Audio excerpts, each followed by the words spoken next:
Hello everybody, it is me, Jordan Young, back with another banger. In today's Bussin' Certified Hood Classic, we're going to be talking about one of the biggest sneakers of the year and one of the best performing basketball sneakers in recent memory, the Adidas AE1s. Just think about it for a moment. When was the last time any signature athlete had their debut sneaker selling out on the regular? Seriously, think about it. LeBron James, Kevin Durant, Paul George, Kyrie Irving, Luka Doncic, Jason Tatum, Steph Curry. I mean, you can go back even further if you want. Kobe Bryant. Heck, even Michael Jordan's Air Jordan 1s weren't selling out back in 1985. And I'm not talking about just the odd model here and there that is selling out because it's some kind of all-star game exclusive or some sort of limited collab. No, I'm talking about all the GR colorways. Having seen all this hype about the AE1s, I thought, heck, I need to get myself a pair to try them out. So I went online as you do here in the UK. I went on the Adidas website and there are just none available. They are all sold out in every single size. I went on to some of the other basketball apps like ProDirect and they are all sold out. The only place you can come up on a pair of AE1s these days is on the resale market. And obviously if they're going well on the resale market, it's a pretty firm indication that there is a huge amount of demand for these shoes. But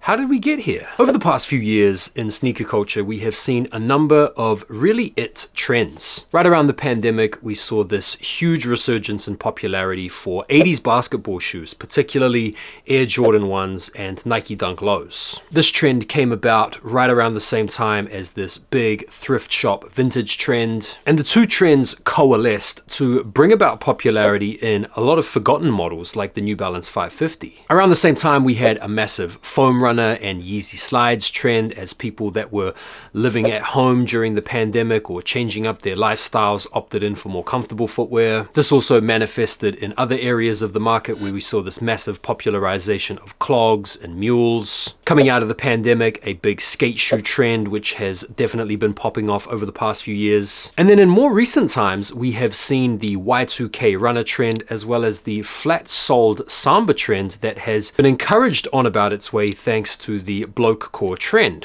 And so as these trend cycles have been rinsing themselves out and as brands have been capitalizing on these trends, the whole performance basketball sneaker market has been on the sidelines watching all these sneaker trends play out until we get this guy, Anthony Edwards. 2 to play in the third.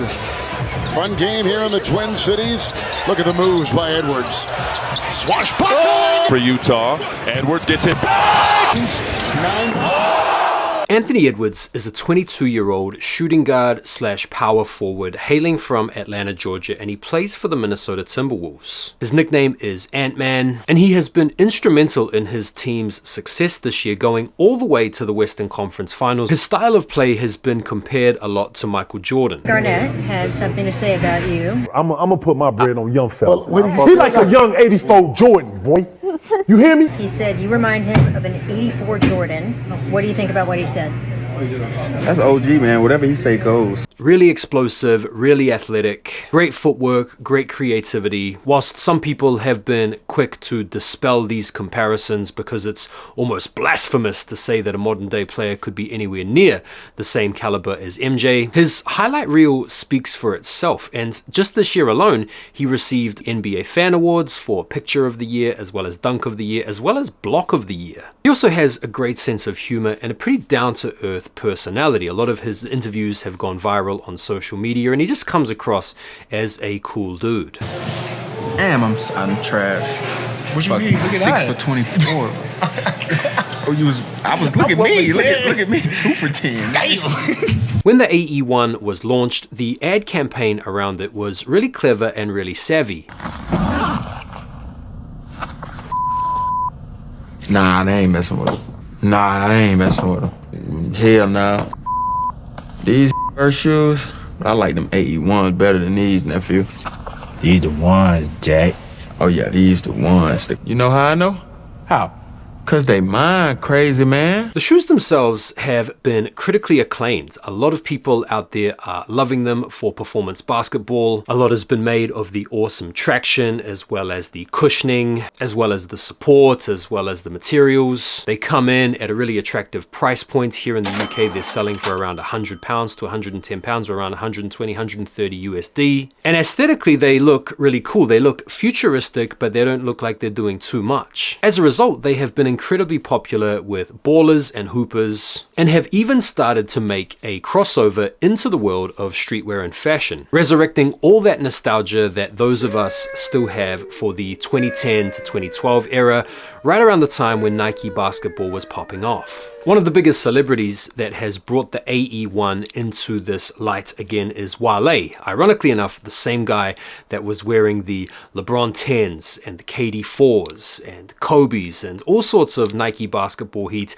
back in the early 2010s. He's been seen in recent times getting off fits wearing the AE1s. And this has stimulated a lot of discussion in the sneakerhead / fashion MF / streetwear space that we might be on the cusp of seeing a resurrection of performance basketball shoes trending again. And I, for one, think that is absolutely fantastic. When you're looking at sneaker trend cycles, you're kind of looking around for what's been and what's gone and what's about ready to come back. And if you look at the progression that I mentioned earlier from right around the pandemic time when we had this 80s trend, and we've kind of worked our way up to the Y2K trend, it sort of feels like the 2010s era is right about ripe for resurrection. And although Nike basketball models, despite popular retros like the KD4 and the LeBron 8 and the LeBron 9 in recent times, haven't gone down that popular, this model right here, the AE1, definitely seems to be a model of choice to potentially trend in the near future, and especially when you consider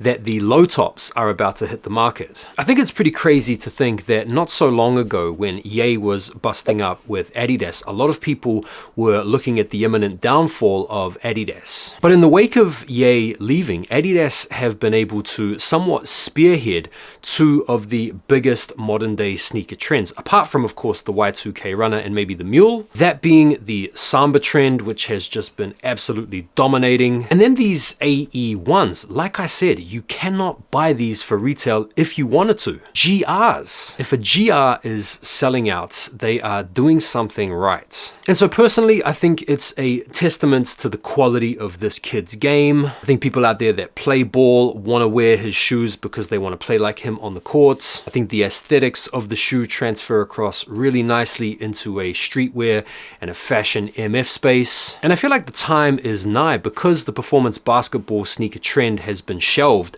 for the better part of a decade now, and because the trend cycles are being moved through so much more quickly in today's modern age of rinse, repeat, TikTok, etc. I wouldn't be surprised if the low top AE1s as well as the AE2 continue to dominate and make a mark in the streetwear space. What do you guys think about that? Are you guys loving the AE1? Are you guys rocking them casually? I still don't have a pair, but I am gonna make it my business to try and get a hold of the next drop when they come out. His highlights are ridiculous. The dude is a baller, and that is that. So let me know what you guys thought down below in the comments. I'll see you guys on the next one. Take care for now, and peace.